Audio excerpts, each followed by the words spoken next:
संपूर्ण अध्यक्ष महोदय, ये छोटी बात है। अध्यक्ष महोदय, जितने न बोले इनका सब डिलीट कर दिया जाए। नहीं साहब का कोई इनक्लूड नहीं। मोदी जी का नाम कैसे डिलीट कर सकते हैं? बेत की बात करते हैं। नहीं, ऐसे नहीं होता। लेकिन ये ठीक है कि उन्होंने आपने गलत कह रहे, वो भी डिलीट नहीं होगा। नहीं, गलत कुछ नहीं कहा उन्होंने। मोदी जी का नाम है, मैंने बता दिया उनको। मैं कह रहा हूँ ये डिलीट करो, गलत नाम कह रहे, रिकॉर्ड में कैसे चला जाएगा? गलत क्या, गलत क्या नाम नहीं लिया। नहीं, मोदी जी का नाम नहीं लिया। मैंने कहा ना, उनको बताया कि मोदी जी का नाम, लेकिन इनके आपने भी कौन सा लिया? नहीं, आपने तो लिया ही नहीं। क्या प्रस्ताव पढ़ा गया? हाँ, प्रस्ताव का समर्थन किया। मैंने कहा कि प्रस्ताव का समर्थन किया, इसका क्या उसमें मोदी जी का नाम है। इनको ये बताओ, ये नरेंद्र मोदी जी की बात कर रहे हैं, वो जानते भी थे जब से मेरे साथ हो रहे हैं। चलो, पता नहीं है। ठीक, चलिए आप एक बार प्लीज अपने मुखारविंद से मोदी जी का धन्यवाद कर दो, मोदी जी का नाम ले दो। चलिए, हो गया। मैं अभी माननीय सदस्यगण, जो अभी माननीय मुख्यमंत्री जी ने प्रस्ताव पढ़ा है, इसरो के वैज्ञानिकों और द्वारा चंद्रयान 3 की चंद्रमा पर सफल लैंडिंग की गई है, उसके लिए यह सदन सभी वैज्ञानिकों को, उनकी टीम को एवं देशवासियों को इसके लिए बधाई देता है। भारत विश्व में ऐसा पहला देश हो गया है जिसने चंद्रमा के दक्षिणी छोर पर चंद्रयान की सफल लैंडिंग करवाई है।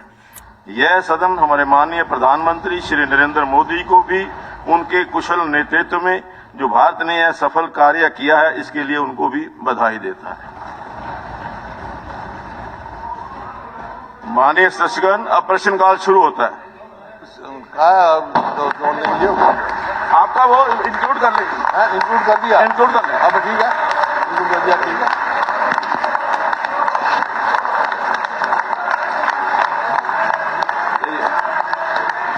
सभी का बहुत बहुत धन्यवाद।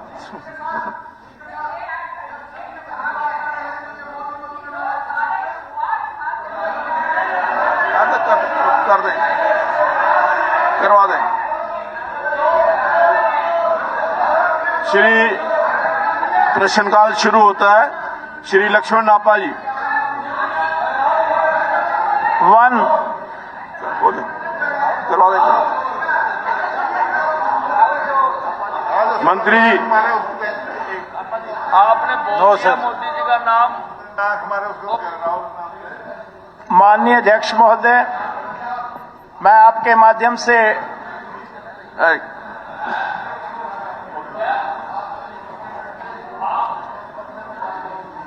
तो आप जानने लगा। बोल दिया। हाँ जी, लक्ष्मण जी, नापा जी। सर, मैं वो बीच में बोल रहे हैं सर। एक minute. Answer has already been laid. No sir. अच्छी बात। माननीय अध्यक्ष महोदय, मैं आपके माध्यम से माननीय डिप्टी सीएम साहब को यही कहना चाहूंगा कि एक सर, चौधरी साहब, इसको खत्म करो। क्वेश्चन, नहीं, प्रश्नकाल शुरू हो गया। नहीं, ऐसे लक्ष्मण,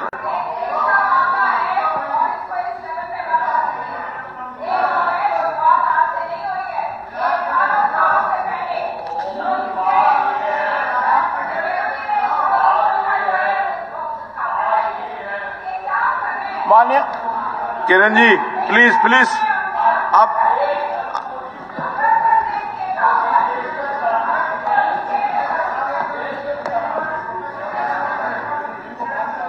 नहीं, चलिए।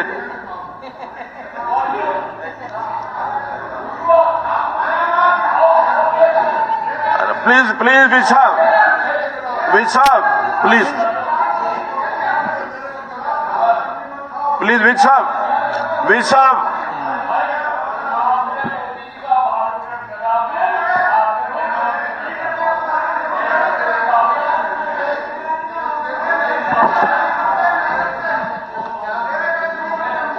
विज साहब, विज साहब, विज साहब, विज साहब, प्लीज कोऑपरेट, प्लीज कोऑपरेट। नहीं नहीं नहीं, प्लीज कोऑपरेट, प्लीज।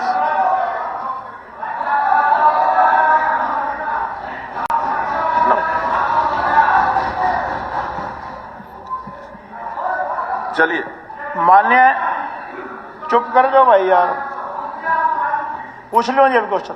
हाँ हाँ, पूछिए पूछिए। माननीय अध्यक्ष महोदय, मैं आपके माध्यम से माननीय डिप्टी सीएम साहब को यही कहना चाहूंगा कि जो रतिया शहर है, इधर हमारे पंजाब के उसमें साथ ही बिल्कुल पड़ता है। जो भी सिरसा, फतेहाबाद और इधर राजस्थान से जो लोग चंडीगढ़ जाते हैं, रतिया होके जाते हैं, और जो इधर दिल्ली एयरपोर्ट पे जाते हैं, काफी लोग जो पंजाब के विदेश जाते हैं, तो बहुत ही जरूरी है कि रतिया शहर में एक इस बाईपास बने, ताकि लोगों को ये जो रोज के यहाँ ट्रैफिक जाम होते हैं, ध्वनि प्रदूषण होता है, इससे निजात मिले। मैं माननीय डिप्टी सीएम साहब से यही कहूंगा कि रतिया शहर के इसके एक बार से एक बाईपास बनाया जाए। अध्यक्ष महोदय, जहां माननीय सदस्य ने पंजाब के बॉर्डरिंग जो हमारे रोड इंफ्रास्ट्रक्चर की बात करी है, रतिया बदलाडा जो सड़क है उसकी वाइडनिंग का प्रपोजल ऑलरेडी अप्रूव हो चुका है और टेंडर जल्द इनवाइट हो जाएगा। जहां रतिया टोहाना सड़क की बात है, उसकी वाइडनिंग की बात अनाउंसमेंट कर दी थी और जल्द उसका भी टेंडर एस्टिमेट्स बनते ही हम फ्लोट करने का काम करेंगे। शहर ऑलरेडी 4 लेन है, पर माननीय सदस्य ने जो बात रखी है, क्योंकि अर्बनाइजेशन दिन प्रतिदिन बढ़ रही है और ट्रैफिक डेंसिटी का हम तुरंत 1 महीने में सर्वे करवा लेंगे। अगर सर्वे फिजिबल आता है तो जरूर सरकार उस पर विचार करेगी। माननीय डिप्टी सीएम साहब, जो हम बात कर रहे हैं पंजाब बॉर्डर से लेके राजस्थान बॉर्डर तक, वो 185 करोड़ रुपए मंजूर हुए। माननीय सीएम साहब की मैं धन्यवाद और आपका धन्यवाद करूंगा। रतिया टोहाना रोड भी सीएम अनाउंसमेंट हुई है, लेकिन बाईपास नहीं है इन दोनों सड़कों को जोड़ने के लिए। अगर ये बाईपास बनता है तो टोहाना, रतिया, फतेहाबाद, सिरसा बहुत एक बड़ी बात होगी हमारे सरकार के लिए कि इन लोगों को सुविधा मिलेगी। माननीय अध्यक्ष महोदय, मैं सर्वे इसका तुरंत आदेश दे देता हूं। जैसे ही फिजिबिलिटी और ट्रैफिक डेंसिटी हमारी आएगी, उसके उपरांत सरकार निर्णय लेगी। धन्यवाद, धन्यवाद। Shri Jagdish Nair ji. Sir, question number 2। Sir, statement is laid on the floor. Sir, मैंने उत्तर पढ़ लिया, लेकिन माननीय अध्यक्ष महोदय जी के माध्यम से माननीय डिप्टी सीएम साहब से अनुरोध करना चाहूंगा कि LC 556 पर आरओबी गौड़ौता रेलवे फाटक से होडल रोड पर यहाँ स्कूल जाने वाले बच्चों का बहुत लंबा ट्रैफिक बन जाता है, एम्बुलेंस फंसी रहती हैं। यूपी, राजस्थान, हरियाणा का ये मुख्य मार्ग है और मंडी भी इसी रास्ते पर पड़ती है। यहाँ आरओबी बनाना बहुत जरूरी है, इसलिए मैं माननीय मंत्री महोदय जी, डिप्टी सीएम साहब से अनुरोध करूंगा कि इसकी DPR के लिए आपने कहा है कि इसकी ये DPR कब तक तैयार होगी, मैं आपसे अनुरोध करना चाहूंगा। दूसरा, आपने LC 552 भुलवाना टू चमेली वन रेलवे फाटक आरओबी बनाने की आपने इनकार किया है। मैं आपसे अनुरोध करूंगा कि ये गांव एक तरफ रह जाता है, सारा इनका खेतीबाड़ी का कार्य दूसरी तरफ है और उत्तर प्रदेश से वाहन यहाँ से गुजरते हैं। यहाँ भी बड़ी भारी दिक्कत यहाँ बनी हुई है। कई बार यहाँ पशुओं के साथ भी हादसे हो गए हैं और आम जन यहाँ फंसा रहता है और कई दुर्घटनाएं भी यहाँ बढ़ी हुई हैं। तीसरा, मैं आपसे अनुरोध करना चाहूंगा,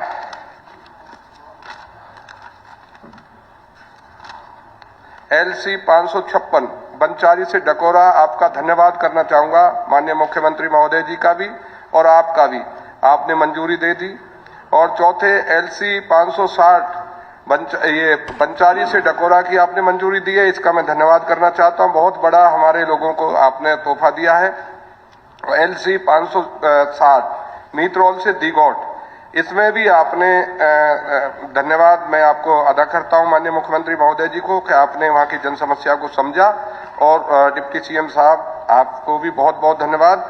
लेकिन 5वां जो है LC 557B, Delhi Mathura road से मरौली सिया खामी रोड बड़े गांव और सारा ट्रैफिक इधर से गुजरता है। आपने कहा है कि इसकी डीपीआर तैयार हो रही है। मैं आपसे अनुरोध करना चाहूंगा कि थोड़ा डीपीआर जल्दी तैयार करा के और इसका कार्य भी तेज गति से कराया जाए। LC 556 बनचारी से गौड़ौता रोड, मान्यवर, यहां से अधिकतर ट्रैफिक बाजार के लिए आता है और यहां बहुत लंबी कतार लगी रहती है। इस पर भी मैं आपसे अनुरोध करना चाहूंगा, इस रोड पर भी ROB बनाया जाए। धन्यवाद साहब।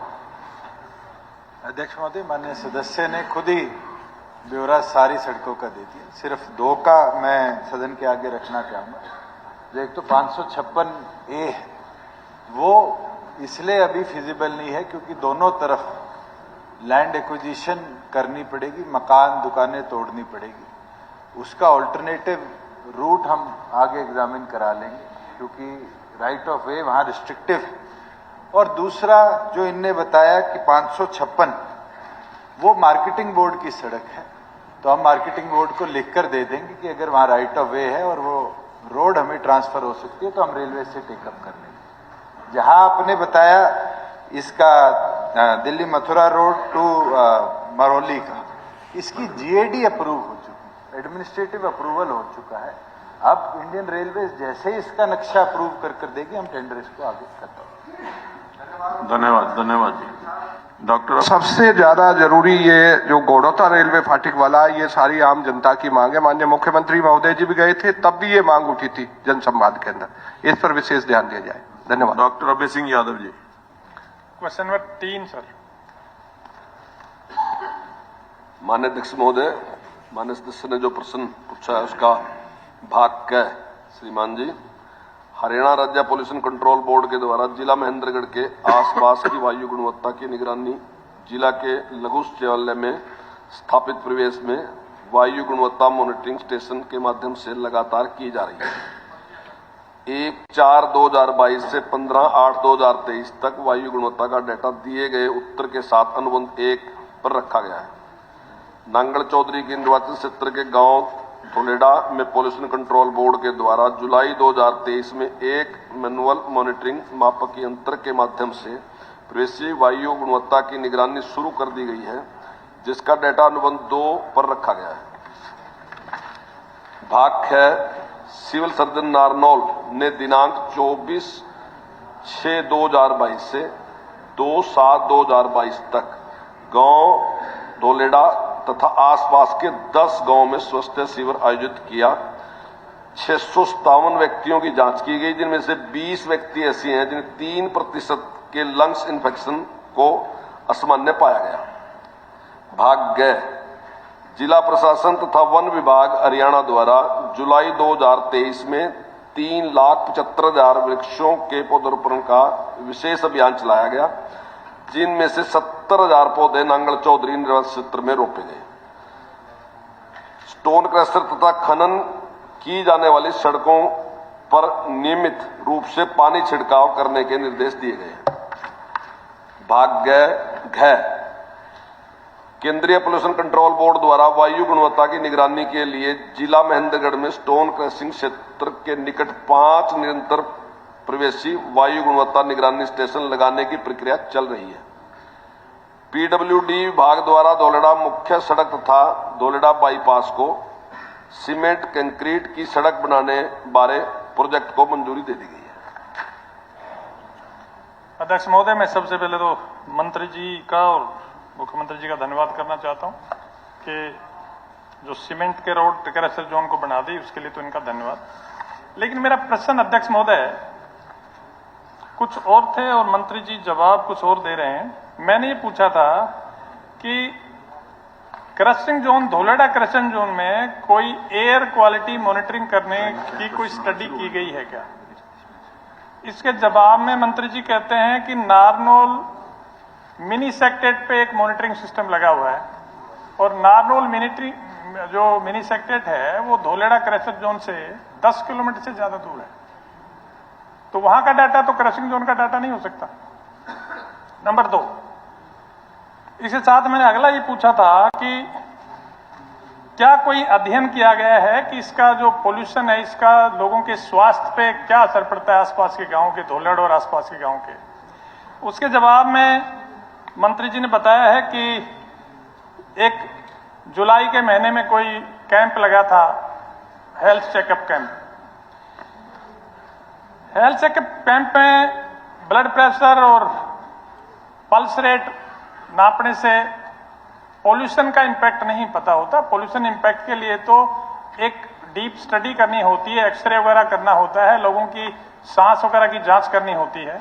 और मैं ये सारी बातें इसलिए कह रहा हूं कि सिलिकोसिस का एक केस मेघोदविंजा में ऑलरेडी हो चुका है, उसकी डेथ भी हो चुकी है इस पेशेंट की। तीसरी बात मैंने पूछी थी कि कोई प्रोग्राम डिपार्टमेंट स्पेशल प्रोग्राम कोई प्लान कर रहा है क्या वहां की एयर क्वालिटी मॉनिटरिंग इंप्रूव करने के लिए? तो मंत्री महोदय ने कहा कि 70,000 पेड़ नांगल चौधरी हल्के में लगा दिए गए हैं। हल्के में पेड़ लगे हैं, मैं मानता हूं, लेकिन क्रैशर जोन में पेड़ या तो लगाए नहीं गए, लगाए गए हैं तो सर्वाइव नहीं किया। और पेड़ लगाने से सिर्फ क्रैशर जोन की डस्ट कंट्रोल नहीं हो सकती। अध्यक्ष महोदय, अंतिम बात जो मैंने प्रश्न पूछा था इनसे कि गवर्नमेंट के पास कोई ऐसी स्पेशल स्कीम है क्या, कोई स्पेशल डिवाइस लगा के, और जो डस्ट वहां उड़ती है उस डस्ट को अरेस्ट करने का कोई उपाय ये कर रहे हैं क्या? उसके जवाब में मंत्री जी ने बताया कि भी पक्का रोड बना दिया और एक मैनुअल कोई अभी मॉनिटरिंग सिस्टम जुलाई के महीने में शुरू किया है। वहां मैनुअल सिस्टम वो शायद मैंने प्रश्न जब भेजा है तो प्रश्न भेजने के बाद में, मिलने के बाद में शायद शुरू किया है। उसका डाटा, उसका रिजल्ट एनेक्सर 2 पे दिया हुआ है इन्होंने। वो बड़ा इंटरेस्टिंगली उसमें लिखा है एक जगह कि एयर सैंपल्स की बजाय, मैंने एयर क्वालिटी का पूछा था, उन्होंने लिखा कि water supply boosting station of PHED public health engineering department at village Dholera Nangal Chaudhary, उसके सैंपल्स लिए गए हैं। और रिमार्क्स के कॉलम में लिखा है the value are exceeding the prescribed standards of national ambient air quality. मुझे तो ये समझ में नहीं आता कि पानी के सैंपल से एयर की क्वालिटी की कैसे जांच हो गई।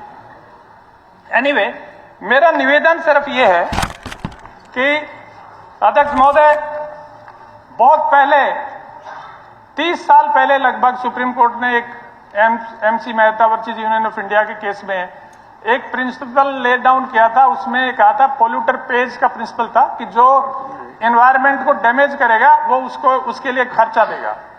तो सरकार जब वो लोग जितना हमें डैमेज कर रहे हैं उनसे उनके ऊपर सेस लगाए, टैक्स लगाए और कोई ऐसी डिवाइस वहां लगाए जिस डिवाइस से उसका पोल्यूशन कंट्रोल हो। मैं बड़े सिंपल से 2-3 बातें बताता हूं मंत्री जी से। मैं सिर्फ ये, क्योंकि आप ये कहोगे भाषण दे रहा, तो मैं प्रश्न के रूप में पूछ रहा हूं, प्रश्न के रूप में पूछ रहा हूं।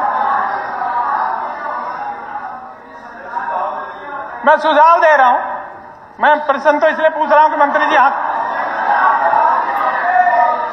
सप्लीमेंट्री, एक तो पहली बात यह है अबे जी, आप सप्लीमेंट्री पूछिए कि क्या मैं सप्लीमेंट्री पूछ रहा हूं। आप पूछे, वो पूछिए। मैं पूछ रहा हूं, मैं एक तो ये पूछ रहा हूं कि कम से कम उनकी जो डस्ट की कन्वेयर बेल्ट है जहां से डस्ट जाती नीचे गिरती है, उसके ऊपर क्या उनको कवर करने की स्कीम सरकार के पास कोई है, कोई योजना है जिनको कवर कर दिया जाए ताकि वो डस्ट जो है ओपन एयर में ना जाए? एक तो पहला तो मेरी सप्लीमेंट्री है। दूसरा यह है कि एक हाई राइजिंग वॉल्स, उसके साथ दीवार बनाने की कोई स्कीम है कि बहुत ऊंची दीवार बना दें ताकि डस्ट को जब ऊपर उठती है तो एयर। आपका सुझाव दे रहे हैं आप? सुझाव मैं उनसे पूछ रहा हूं, क्या ऐसी कोई प्लान है क्या आगे के लिए? आप इसको प्रश्न के रूप में ले लीजिए अध्यक्ष महोदय। और तीसरा यह है कि स्प्रिंकलर सेट, मतलब बड़ा नॉर्मल सा कोई आम लेमैन भी बता देता है कि भाई वहां अगर पानी चला जाए, इनकी जो गाइडलाइंस है उसमें भी है कि फवारे, वहां जो डस्ट प्लांट है उसके साथ फवारे लगाए जाए। मैं तो इनको पानी का सोर्स भी बता रहा हूं, उसके 2 किलोमीटर दूर बकरीजा की माइंस है, उसमें इतनी गहरी खुदाई होगी, उसमें पानी भरा है, उसमें से पानी लेके अगर रेगुलरली स्प्रिंकलिंग करवा दें उस पर तो भी डस्ट कंट्रोल हो सकता है। तो दूसरी बात अध्यक्ष महोदय, मैं आपके नोटिस में लाना चाहता हूं, मैं सेकंड टाइम ये प्रश्न लेके आया हूं। मैं पिछले विधानसभा में माननीय विपुल गोयल जी जब मंत्री थे, उद्योग मंत्री थे, उन्होंने ये कहा था कि अब हर हफ्ते हम रेगुलरली इसकी मॉनिटरिंग करवाएंगे। अध्यक्ष जी, आश्वासन देने के बाद में, अगर हाउस में एश्योरेंस देने के बाद में कुछ भी काम नहीं होता तो फिर दोबारा आना ही पड़ता है। तो मेरा निवेदन है कि लोगों की हेल्थ जो है वो ज्यादा जरूरी है और सस्टेनेबल डेवलपमेंट का कॉन्सेप्ट सारी दुनिया को पता है। आप ऐसा, हम कहते हैं कि वहां पत्थर पीसो, लेकिन ऐसा काम ना करो ताकि उसको मतलब लोगों के स्वास्थ्य के साथ खिलवाड़ हो। तो मंत्री जी से सिर्फ ये आश्वासन चाहूंगा कि आप इनका इसका इलाज करवा दें। धन्यवाद। मंत्री जी एक मिनट पूछ लिया उन्होंने, 2-3 कितनी मान्य सदस्य ने जो सुझाव दिए, एक तो उन्होंने कहा जो कन्वेयर है उसको कवर कर दें। एक मिनट, कन्वेयर को कवर करने की बात कही उन्हें, तो निश्चित तौर से इस पर विचार किया जा सका, हम विचार करेंगे इस पे। दूसरा उन्हें फुहारे की बात भी कही, पानी की बड़ी दिक्कत है वहां, लेकिन उन्हें उसका एक स्रोत बता दिया कि वहां से पानी लिया जा सका, तो इस पे भी हम विचार करेंगे। जो पेड़ लगाने की बात उन्होंने कही, 350 पेड़ लगाने किसी भी क्लस्टर के लिए जरूरी है, और अगर उन नहीं लगाए तो उनके खिलाफ कार्रवाई करेंगे, पेड़ लगाने की व्यवस्था भी करेंगे।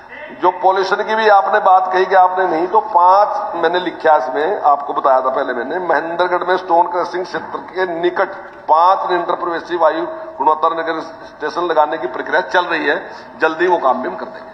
धन्यवाद। धन्यवाद। हो गया हो गया, इसको लंबी बहस नहीं करनी। मैं ना बिल्कुल नहीं, हो गया जी, हो। माननीय सदस्यगण, एक मिनट, नहीं तो वो सेटिस्फाइड है अभय सिंह जी, आप नहीं वो सेटिस्फाइड है, वो आप क्वेश्चन लगाइए ना, क्वेश्चन लगा के पूछिए। नहीं लगाते, ये बात गलत, ये बिल्कुल गलत एलिगेशन लगा रहे हो आप। हम ड्रॉ ऑफ लॉर्ड से क्वेश्चन निकालते हैं। नहीं आप पूछिए। नहीं, आप अपना प्रश्न लगाइए, आप प्रश्न लगाइए, उसका उत्तर मिलेगा ना, उस पे नहीं, वो उस पे वही। माननीय सदस्यगण, आज सदन में श्री रण सिंह मान, पूर्व विधायक, अध्यक्ष दीर्घा में उपस्थित हैं। यह सदन उनका स्वागत करता है। श्री नरेंद्र गुप्ता जी। प्रश्न संख्या 4। Sir, answer is laid on the floor.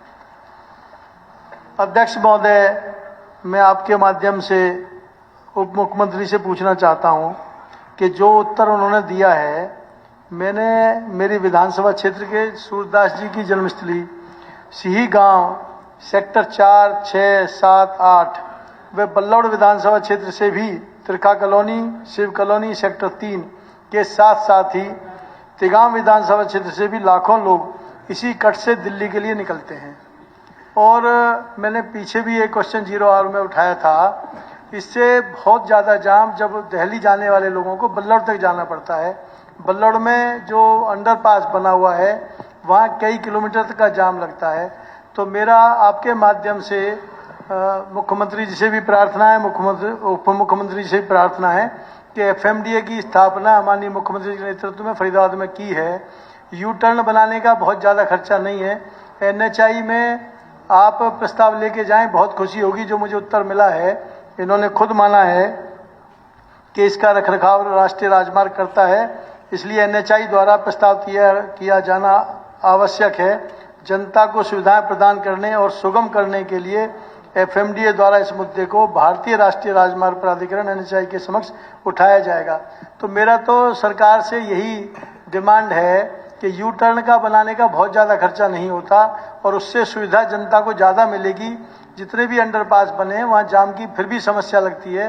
तो मैं आपके माध्यम से पुनः प्रार्थना करता हूँ कि लाखों लोग जो 3 विधानसभाओं के क्षेत्र की जनता परेशान है, आदरणीय मंत्री जी मूलचंद शर्मा जी बैठे हैं, विधायक हमारे तिगाम से बैठे हैं, कि हमारे केंद्र सरकार के द्वारा स्टेट गवर्नमेंट्स को इतना फंड दिया जा रहा है, NHI के द्वारा इतनी अच्छी रोड बनाई जा रही है, तभी भी अगर राज्य सरकार को थोड़ा बहुत पैसा लगाना पड़े तो उसके लिए कोई ना कोई आश्वासन आपके माध्यम से आज जरूर मैं उम्मीद करूंगा कि आप ये दिलवाएंगे। माननीय उप मुख्यमंत्री जी के पास PWD डिपार्टमेंट है, हमने उनसे DPR बनवा लें। हमने 2 और भी DPR पहले बनवाने की बात की थी, बहुत ज़्यादा खर्चा नहीं आता। तो आदरणीय मुख्यमंत्री से मेरा प्रार्थना है कि आज कम से कम DPR के लिए तो एश्योरेंस दें कि इमीडिएटली पीडब्ल्यूडी डिपार्टमेंट इस पे यू टर्न की डीपीआर बनवाए, क्योंकि अब गुड़गांव आप जाइए, रेवेन्यू की दृष्टि से फरीदाबाद में मुझे लगता है हरियाणा में सेकंड, गुड़गांव के बाद फरीदाबाद रेवेन्यू इकट्ठा करके देता है। इसके दोनों ओर बहुत बड़ी बड़ी इंडस्ट्रीज हैं। गुड़ियर अपने आप में बहुत बड़ी इंडस्ट्री है, उसके साथ साथ 6 सेक्टर में जो कि जीएसटी देकर इस पूरे राज्य का झोली भरती है। इस छोटे से पैसे के लिए बार बार जनता को दुखी हम ना करें। मेरी हाथ जोड़ के प्रार्थना है कि उप मुख्यमंत्री जी आज कम से कम डीपीआर बनवाने की घोषणा तो अभी जरूर करेंगे। मेरी आपसे यही प्रार्थना है। एक मिनट नीरज जी, हो गया बैठ जाइए। अध्यक्ष महोदय, माननीय सदस्य ने बात रखी नेशनल हाईवे के रिलेटेड, और ये समस्या शेरशाह सूरी मार्ग का हिस्सा है और निरंतर इस पे काम चला है ओवर पीरियड। इसमें कई फ्लाईओवर्स भी बने हैं और कई फ्लाईओवर्स के नीचे से व्हीकल अंडरपासेस भी बनाए गए। ये जिस पॉइंट की बात कर रहे हैं गुडियर चौक की, वहां पर मेट्रो स्टेशन आने के कारण फ्लाईओवर बनाया नहीं जा सकता था, क्योंकि वहां लैंड अवेलेबिलिटी नहीं थी। मगर इस विषय को हमने अधिकारियों के साथ भी चर्चा किया है और मैं अश्योर करता हूं on the floor of the house कि हम तुरंत एनएचएआई को लिखकर भी भेजेंगे। एक नहीं, 2 ऐसे बॉटलनेक्स हैं पूरे मथुरा दिल्ली रोड पर फरीदाबाद के अंदर, चाहे वो एनआईटी की बात हो, चाहे वो बल्लभगढ़ की बात हो, चाहे वो गुप्ता जी की कॉन्स्टिट्यूंसी की बात हो। इन दोनों पॉइंट्स को इसकी स्टडी भी कराया जाएगा। और जैसे गुड़गांव में हमने, चाहे वो राजीव चौक पे करा हो, चाहे वो एम्बिन्स मॉल के आगे दिल्ली बॉर्डर के अंदर हमने हाईवे के नीचे से अंडरपासेस बनाए हैं, फिजिबिलिटी एनएचएआई कराए और स्टेट और गवर्नमेंट ऑफ इंडिया दोनों कॉस्ट शेयरिंग बेसिस पे, चाहे उसमें एफएमडीए आएगी, चाहे म्युनिसिपल कॉरपोरेशन फरीदाबाद आएगी, कॉस्ट शेयरिंग बेसिस पे इसको तुरंत हम टेकअप करेंगे। क्योंकि ये एक नहीं, कम से कम आप मानिए 4 सेक्टर्स ओल्ड फरीदाबाद की और फिर बल्लभगढ़ की, और ये सारी पॉपुलेशन जो आगे पलवल तक से मोटरिंग करती है, उन सब के लिए एक बॉटलनेक बना है और इस बॉटलनेक को सुधारने का काम हरियाणा सरकार करेगी। धन्यवाद करता हूं उप मुख्यमंत्री जी का कि उन्होंने आश्वासन दिया, पर डायरेक्टली डीपीआर के लिए, क्योंकि देखिए एनएचआई ने अभी इस नेशनल हाईवे पे 4-5 अंडरपास पास किए हैं, पर इस जगह पे जैसे कि मेट्रो स्टेशन की बात की है, जगह की वैसे कमी नहीं है, पर एनएचआई ने अभी बार बार में उनके पास जाने में बहुत समय लगेगा, पर जनता बहुत दुखी है। और मुझे लगता है बजट ज़्यादा नहीं है। जो डीपीआर मैंने पीडब्ल्यूडी के डिपार्टमेंट के अधिकारियों से बात की है, 90 करोड़ का 2 यू टर्न बनाने का खर्चा है। तो मैं पुनः हाथ जोड़ के प्रार्थना करूंगा अपने विधानसभा क्षेत्र की तरफ से, मूलचंद शर्मा मिनिस्टर की तरफ से खड़े नहीं हो रहे हैं। जनता सबसे ज़्यादा दुखी बल्लौड़ की है कि बल्लौड़ में इतना जाम लगता है कि 1-1, 2-2, 3-3 किलोमीटर जाम होता है। तो यू टर्न में हम आ रहे हैं, जब भी तो आपको दुखी नहीं देखना चाहते, तो कम से कम डीपीआर जो ज्यादा 20-25 लाख रुपए खर्चा है, कम से कम डीपीआर की एश्योरेंस चाहिए जी। कोई ज्यादा रुपए खर्चा नहीं होते, डीपीआर की एश्योरेंस दे जी पीडब्ल्यूडी के द्वारा जी। मैं माननीय सदस्य को बताना चाहूंगा कि ये जो नेशनल हाईवे है ये स्टेट गवर्नमेंट का नहीं, हम तो सिर्फ कॉस्ट शेयरिंग करेंगे। डीपीआर बनाने का काम भी government of India, national highway authority of India का है। ये आज आपको अश्योर कराता हूं कि बाय मिडनाइट टुडे हम चिट्ठी की कॉपी आपको भी सीसी कर देंगे कि हमारी तरफ से इस पे दोनों कट्स को अंडरपास के लिए फिजिबिलिटी स्टडी भी, डीपीआर भी, और जो कॉस्ट शेयरिंग आएगा उसके लिए हरियाणा सरकार केंद्र को पत्र लिखेगी। चलिए श्रीमती नैना, हो गया। तो अब तो जो कहा आपने वो बड़कल पे यू टर्न बनाने के लिए डीपीआर एफएमडी के द्वारा पीडब्ल्यू डिपार्टमेंट ने काम किया है।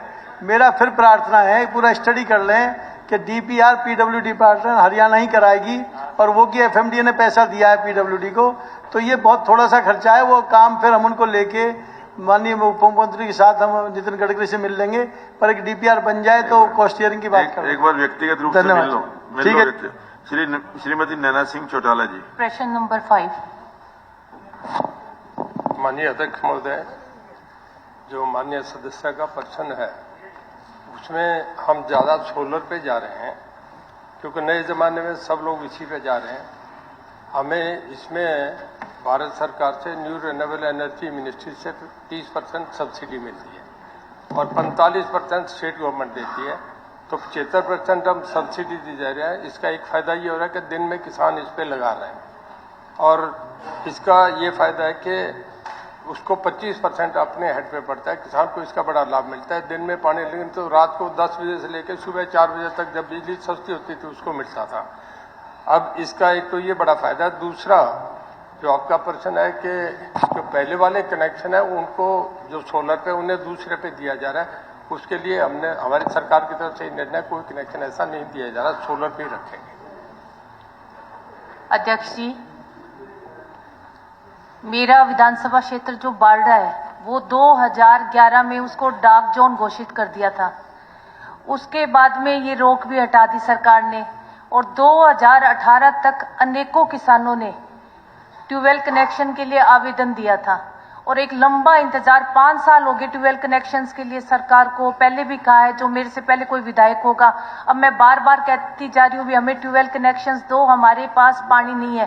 तो जब सरकार ट्यूबवेल कनेक्शंस देने की बारी आई 5 साल के इंतजार के बाद में, तो जिन किसानों ने आवेदन दिया था, सबसे पहले तो मैं कहूंगी कि आवेदन में ये कहीं नहीं लिखा हुआ था। मैं आपके माध्यम से बिजली मंत्री जी से कहूंगी कि आवेदन में कहीं भी ये बात मेंशन नहीं थी कि हम 5 साल बाद अगर आपको ट्यूबवेल कनेक्शंस दे रहे हैं तो वो हम सोलर ट्यूबवेल कनेक्शंस देंगे। पहली बात। दूसरी बात ये कि बारडा विधानसभा क्षेत्र जो है वो रेतीला इलाका है, पहाड़ी क्षेत्र है और जो भूजल स्तर है पानी का वो 400 फीट तक गहरा है। तो अगर पूरे हरियाणा में ये योजना लागू की है सोलर सिस्टम की, तो हमें सरकार को ये चीज देखनी चाहिए कि एक तो यमुनानगर है, करनाल है, कुरुक्षेत्र है, यहाँ तो 100 फीट पे ही पानी है और बारडा जो है वह 400 फीट पे है। तो सोलर पंप से हम सिंचाई कैसे कर सकते हैं? जो सोलर पंप है वो पानी उठा ही नहीं रहा।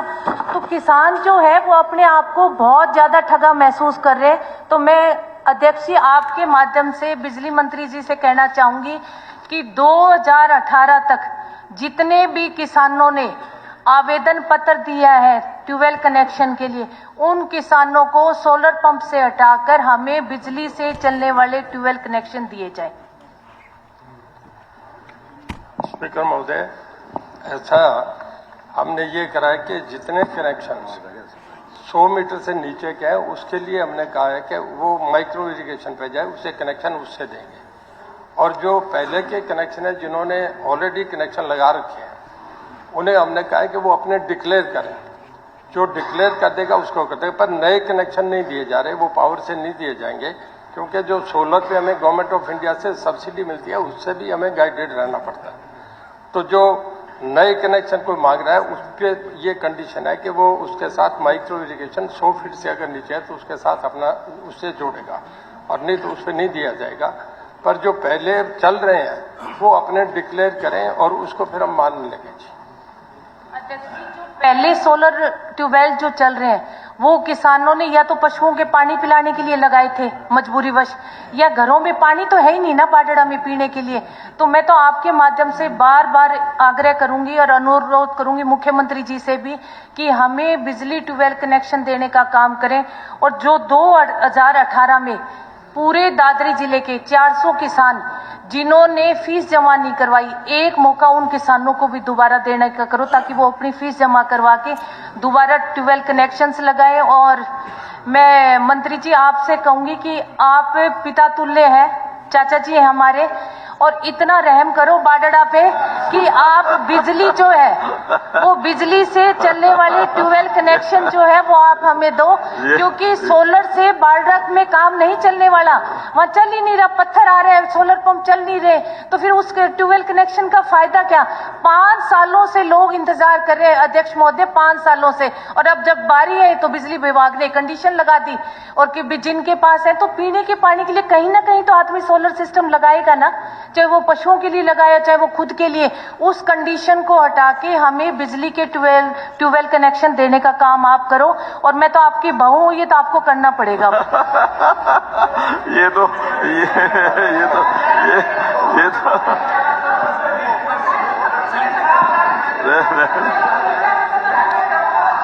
देखिए, नहीं, ये उन्होंने अपने क्षेत्र के लिए मांग की है।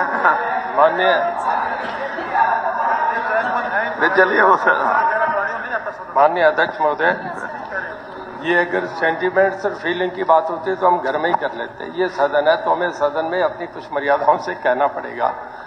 ऐसा है कि जो आपने कहा, मैं थोड़ा फर्क बता दूं। सोलर इतना पॉपुलर है कि जब हम 2 घंटे के लिए खोलते हैं तो हम पे उनके कनेक्शन के लिए ज्यादा आवेदन आते हैं और जो पावर वाले हैं उसके लिए कम आते हैं। अब हमें जो अभी पिछले मैं 1 साल का रिकॉर्ड बता रहा हूं, हमें 61,158 आए, जिनमें सोलर के जो है वो है जी 33,810 और दूसरे जो पावर के हैं वो 27,000 हैं।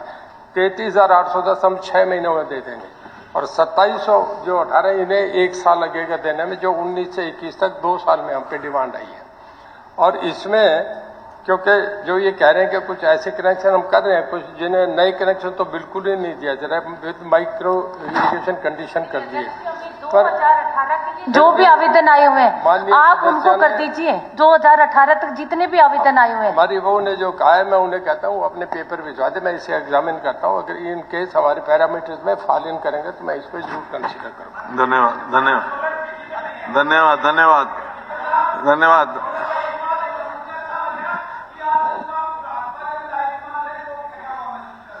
माननीय सदस्यगण, मैं सदन को जानकारी के लिए बताना चाहता हूं कि हरियाणा पत्रकार संघ करनाल के सदस्य आज सदन की कार्यवाही देखने के लिए दर्शक दीर्घा में उपस्थित हैं।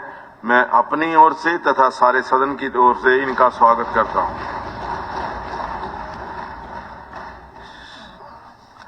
श्री वरुण चौधरी जी। प्रश्न संख्या 6। माननीय अध्यक्ष महोदय, इसका रिप्लाई सदन के पटल पे है। अध्यक्ष महोदय, ये हितों के टकराव का मामला है, कन्फ्लिक्ट ऑफ इंटरेस्ट, कि मीटर भी बिजली विभाग के हैं और जांच भी बिजली विभाग के ही प्रयोगशालाओं में हो रहा है। सर, ये प्रिंसिपल्स ऑफ नेचुरल जस्टिस के भी खिलाफ है कि जो प्राकृतिक न्याय के सिद्धांत है कि कोई भी अपने ही मामले में न्यायाधीश नहीं हो सकता। तो सर, स्वतंत्र प्रयोगशालाओं की बहुत आवश्यकता है। मंत्री जी ने जवाब में लिख दिया कि स्वतंत्र प्रयोगशालाओं में की कोई आवश्यकता नहीं, जबकि सर जो विवरण मंत्री जी ने अपने जवाब में दिया है उसमें साफ दिखाई दे रहा है कि जो मीटर तेज चलते पाए गए हैं वो बहुत कम है। 100 1.5 लाख 1.25 लाख मीटर साल में चेक हो रहे हैं सर विभाग की प्रयोगशालाओं में, और उनमें तेज चलते हुए मीटर सिर्फ 100 मिल रहे हैं, 109 मिल रहे हैं, जिससे साफ पता चलता है कि यहां कहीं ना कहीं हितों का टकराव। सर, विभाग के ही ट्रांसफार्मर हैं जिनको विभाग अपनी प्रयोगशाला में भी जांचती है और उसके बाद इंडिपेंडेंट प्रयोगशाला, स्वतंत्र प्रयोगशालाओं में भी भेजती है। जब खुद विभाग मानता है कि हमें अपने ट्रांसफार्मर्स को खुद जांच करने के बाद स्वतंत्र प्रयोगशालाओं में भी भेजने की आवश्यकता है, तो जनता से क्या दुश्मनी है?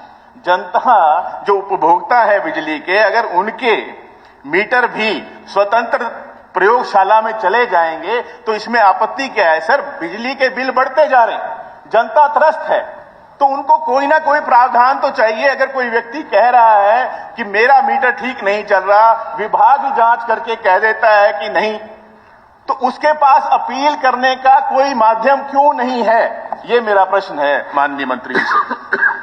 स्पीकर महोदय, मैं माननीय सदस्य जी को बताना चाहूंगा कि हम जब भी किसी का इस तरीके की शिकायत आती है तो उसके बराबर एक पैरेलल मीटर लगा देते हैं जो उसी की चॉइस का होता है और उसके साथ ही साथ वीडियोग्राफी होती है, तो सामने में ये सिस्टम चलता रहा। हमारे यहाँ भी आ रही है, सरकार आपकी भी रही है, पहले से ये आ रहा है, तो मैं आप समझ रहा हूँ कोई ऐसा था तो पहले आप कभी सुधार कर लेते। ऐसा नहीं है, चला आ रहा है तब से। सर, मंत्री जी बने हैं, अगर वह प्रणाली में सुधार कर सकते हैं तो उसमें हर्ज क्या है? या मंत्री जी ये कहना चाहते हैं कि प्रणाली में कभी सुधार होना ही नहीं चाहिए? आपसे कहा है कि जो ये NRLA की जो पहले बनी हुई है, आप मंत्री जी ये बता दें कि ट्रांसफार्मर क्यों भेज रहे हैं आप? ये स्वतंत्र प्रयोगशाला में आप ट्रांसफार्मर क्यों भेज रहे हैं? आपकी लैब्स के अंदर भी वो जांच होती है, उसके बाद आप स्वतंत्र प्रयोगशालाओं में ट्रांसफॉर्मर्स को भेज रहे हैं, उसका क्या कारण? मैंने आपसे बताया ना, नेशनल सारी वीडियोग्राफी होती है, इससे आगे तो कोई और बात होगी इससे ज्यादा। मंत्री जी, मैंने ट्रांसफॉर्मर्स का बोला, जब ट्रांसफॉर्मर्स आप इंडिपेंडेंट लैब्स में भेज रहे हैं तो जनता का मीटर इंडिपेंडेंट लैब में क्यों नहीं भेजा जा सकता? एक अलग इशू है, पर जो इसकी बात आ रही है आपके प्रश्न में, उसमें आप ये बताइए, जब ये हो रहा है उसके साथ वीडियोग्राफी, इससे ज्यादा ट्रांसपेरेंसी? सर वीडियोग्राफी, सर मान लीजिए किसी प्रयोगशाला के अंदर यदि कोई वैज्ञानिक जांच कर रहे हो, प्रयोग कर रहे हो, अगर हम वहां बैठ भी जाएं, हमें क्या समझ में आएगा कि वैज्ञानिक क्या प्रयोग कर रहे हैं? क्या हमें समझ में आ जाएगा?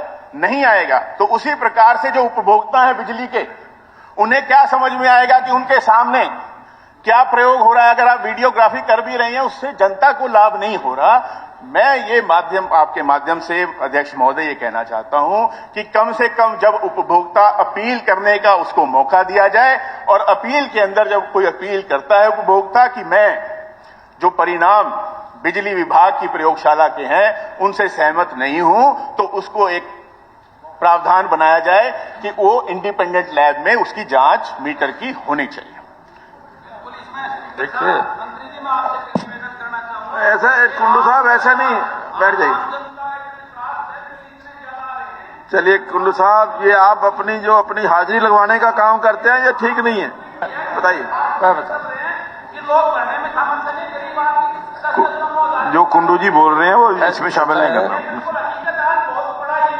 हाँ, मैं बता रहा हूँ, आपके सवाल पे ही आ रहा हूँ।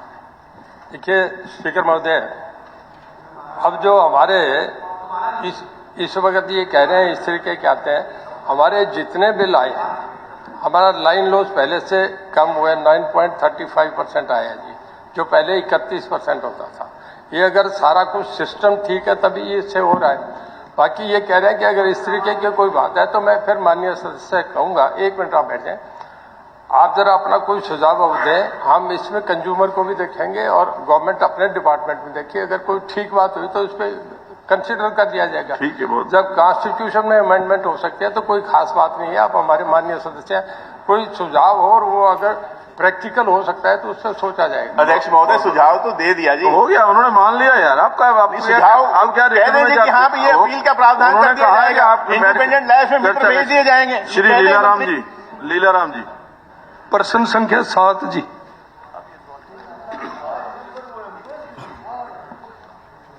क्या लीलाराम जी? अध्यक्ष महोदय, इसका जवाब उस पर पटल पे है। मैं माननीय मंत्री जी से मांग करता हूं कि ये जो जेल शहर से बाहर शिफ्टिंग का मामला है, ये पूरे कैथल शहर की मांग है अध्यक्ष जी। उसके कई कारण हैं।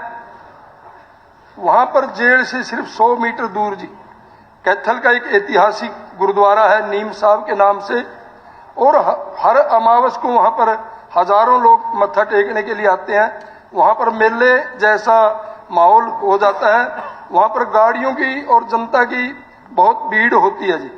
और अध्यक्ष महोदय, साथ ही जेल के बिल्कुल नजदीक कैथल शहर की, विशेषकर वाल्मीकि समाज की बहुत बड़ी कॉलोनी है, और जेल के जो रास्ता है उसके साथ ही लगता वहां पर बहुत बड़ा स्कूल है, जिससे वहां पर बच्चों को आने जाने में बहुत बड़ी असुविधा होती है।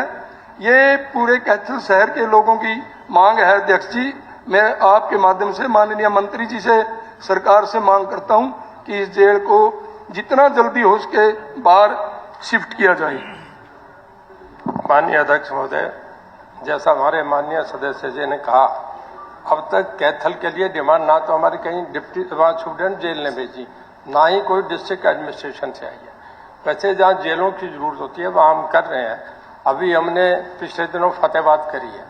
देखिए, हमारी जेलों में कोई 20,000 आदमी इस वक्त उसमें रहने की जो कैपेसिटी है वो 26,000 आदमियों की है, पर हमारे पास अभी 26,000 आदमी है, कैपेसिटी 20,000 की है। कुछ जेलें हम बना रहे हैं, एक फतेहाबाद में बना रहे हैं, एक हमने भिवानी में एक जेल बढ़ाई है जिसमें 1000 आदमी बढ़ेंगे। ऐसे ही हमने एक दादरी में और प्रपोजल है, उसके लिए कर रहे हैं, पर फतेहाबाद की अब तक कोई ऐसी प्रपोजल नहीं आई। पर अगर कहीं ऐसा है तो उस पर हम गौर कर लेंगे, ये आप भिजवाएं। पर अब तक हमारे पास ऐसा कोई कैथल के लिए प्रपोजल नहीं आई। धन्यवाद। श्री सुभाष गांगुली जी। made on the floor of the House. अध्यक्ष जी, जितने भी विधानसभा के मेरे विधायक बनने के बाद सेशन हुए हैं, मैंने जींद पानीपत रोड को हर सेशन में उठाया है। मुख्यमंत्री जी ने भी 3 अप्रैल 2022 को सफीदों में घोषणा की थी, जींद सफीदों की, और जब भी पिछले विधानसभा के सेशन में भी आपके माध्यम से मैंने टाइम बाउंड करवाने की कोशिश की थी, लेकिन जो काम ना करना हो उसको वन विभाग की अड़चन बता दिया जाता है। मैं कब और कहां जाऊं, इससे बड़ा प्लेटफार्म मुझे कहीं दिखाई नहीं देता कि कम से कम मेरा जींद पानीपत रोड 4 लेन कब हो जाएगा, क्योंकि मैं पहले सेशन से लगकर हर सेशन में मैंने इस रोड की हाजिरी लगाई है, जितने आपने सेशन बुलाए हैं।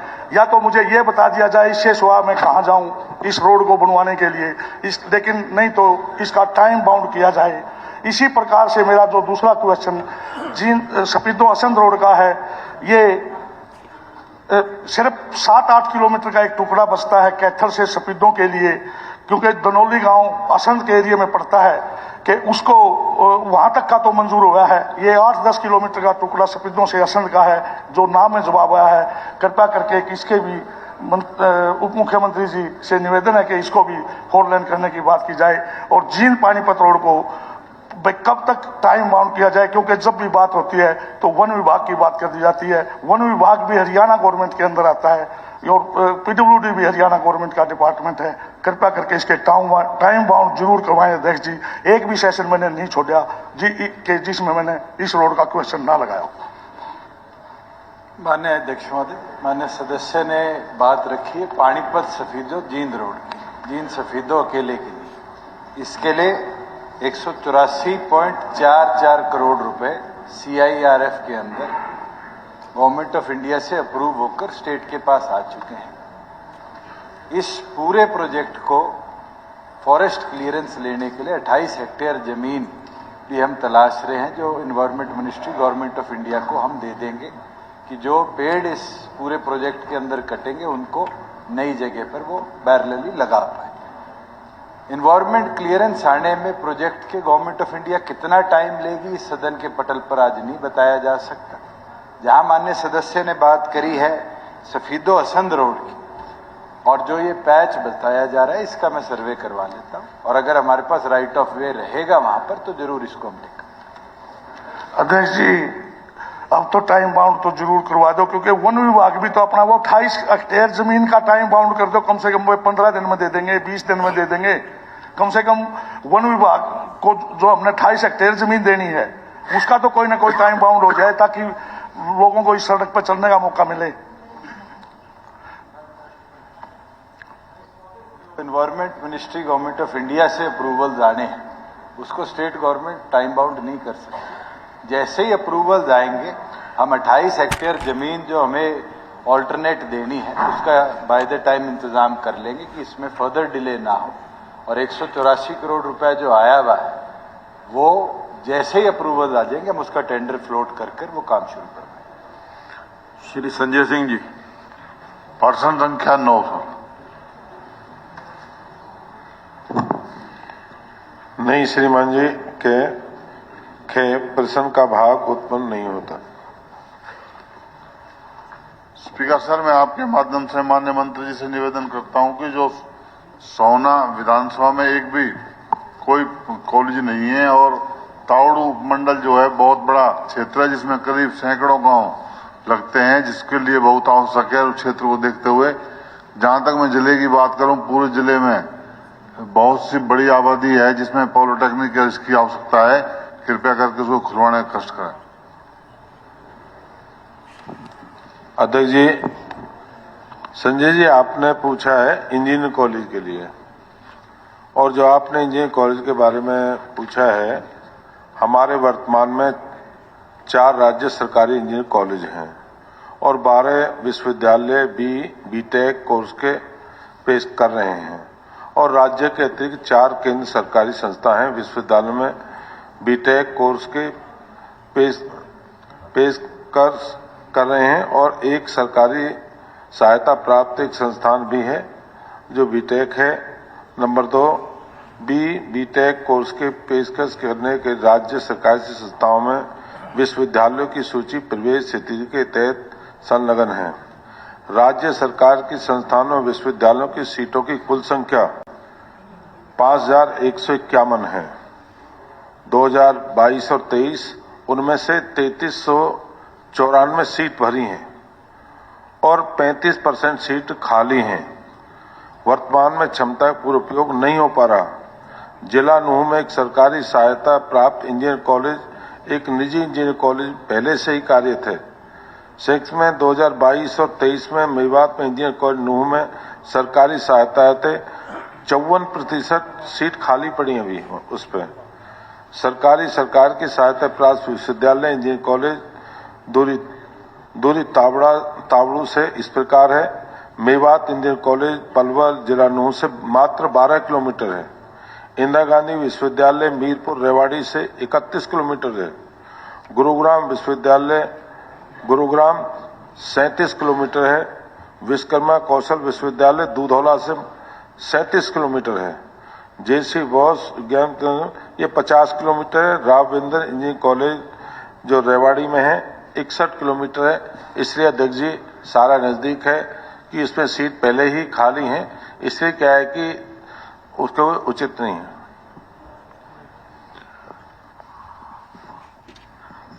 हाँ जी,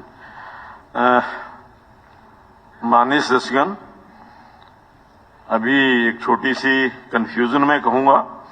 अनिल विज जी को मैंने बैठने के लिए कहा था, शायद उन्होंने ये समझ लिया कि उन्हें बाहर जाने के लिए कहा गया है, तो मैंने उनको बाहर जाने के लिए नहीं कहा। मैं निवेदन करूंगा कि वो सदन में आए तो रहेंगे तो ज्यादा अच्छा होगा।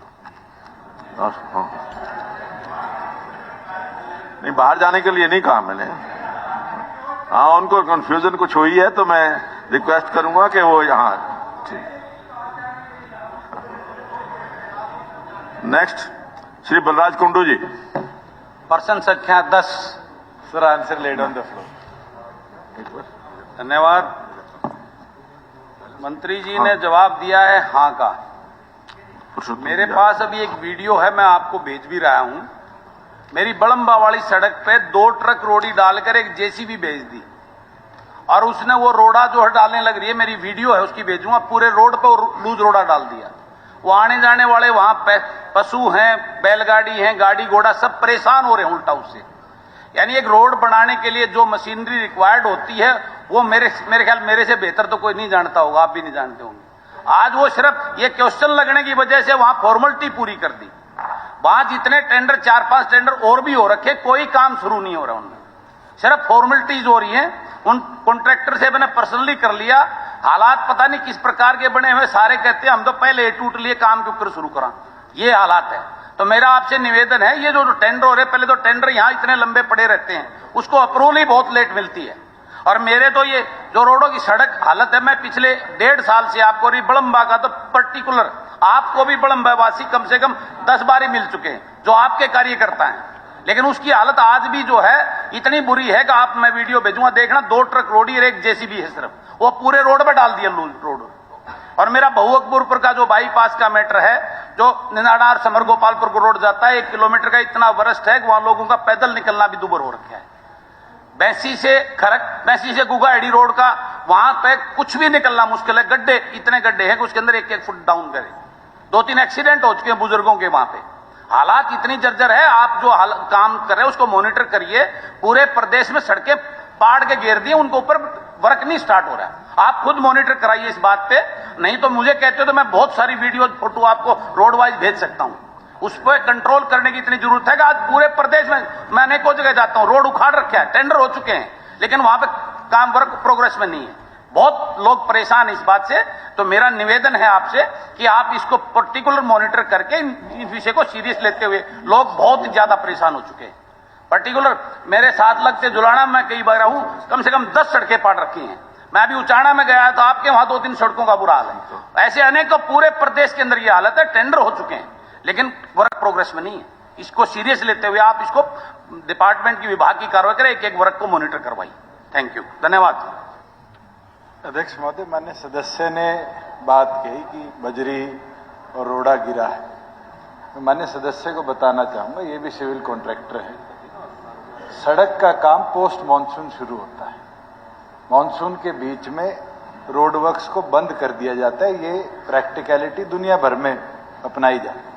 उसके बावजूद भी 62 लाख रुपए आपके ये जो बलंबा वाला पैच है इसके लिए मंजूर हो गया। इंटरलॉकिंग पेवर्स रोडे के ऊपर बिछेंगे जिससे वो सड़क जल्द फुली मोटरेबल हो जाएगी। जो आपने दूसरी सड़क कही वो मार्केटिंग बोर्ड की सड़क है और उसके लिए 90 लाख रुपए का टेंडर फ्लोट हो चुका जो 2024 के मार्च तक कंप्लीट हो जाएगा। ये काम जो है आपका ये 11वें महीने की कंप्लीशन डेट है, उससे पहले कंप्लीट करके हैंड ओवर कर दिया जाए। तो बताऊं वो जो पोर्शन है बहु अकबरपुर का वो 2 रोड निकलते हैं, निडाना और समर गोपाल। ये पोर्शन पिलुड़ी के अंडर आता है, वो उसके अंदर नहीं आता है। और रही बात आपने जो मानसून से पहले की बात कर रहे हो तो काम शुरू करना, इस बात से मैं आपकी बात से सहमत हूं। तो मानसून से पहले उन रोडों को उखाड़ के क्यों डाल दिया पब्लिक को परेशान करने के लिए? वो मानसून के बाद में उस रोड को डिसमेंटल करते, उसके बाद उस पर काम शुरू करते। ये बात भी तो प्लानिंग का हिस्सा डिपार्टमेंट को देखनी चाहिए कि नहीं? भाई आप मानसून से पहले, बरसात में तो और भी बुरा हाल हो जाता है। अब उस रोड को उखाड़ के आप डाल रहे हो और बरसात में उसका क्या हाल होगा? आपके यहाँ के कई रोड बिल्कुल पूर्ण रूप से बंद हो चुके हैं। लोगों को 10-10, 15-15 मिनट घूम के अपने गांव में जाना पड़ रहा है। इसकी वजह से ये प्लानिंग वो पार्ट डिपार्टमेंट को देखनी होती है। अगर वो नहीं कर सकते मानसून के अंदर, उनको पता है भाई मानसून में बरसात में रोड का काम नहीं चलेगा, तो उसको उखाड़ने का क्या अधिकार बनता है उनको? वो उखाड़ने नहीं चाहिए उनको। वो भी प्लानिंग के तहत उखाड़ने, बरसात के बाद में उखाड़ने चाहिए। विश्नोई जी, प्रश्न संख्या 11। Sir answer let on the floor होता है। अध्यक्ष महोदय, आदमपुर उपचुनाव से पहले मंडी आदमपुर बाईपास से बस स्टैंड रोड के निर्माण के लिए जब हमने एचएसवीपी के अधिकारियों से बात की तो हमें बताया गया था कि एचएसवीपी की कुछ सड़कें पीडब्ल्यूडी बीएनआर विभाग को दे रखी हैं, जिनमें मंडी आदमपुर बाईपास से बस स्टैंड चौक की सड़क, बीडीपी ऑफिस से हनुमान मंदिर की सड़क भी शामिल है। बल्कि हनुमान मंदिर की सड़क आपके विभाग द्वारा हाल ही में बनाई भी गई थी। जवाब में आपने लिखा है कि ये सड़क एचएसवीपी के पास है, वो कह रहे हैं कि सड़क आपके पास है। तो आप दोनों के बीच के जो असमंजस है, इसके कारण आदमपुर के आम जनमानस को बहुत ही भारी नुकसान झेलना पड़ रहा है।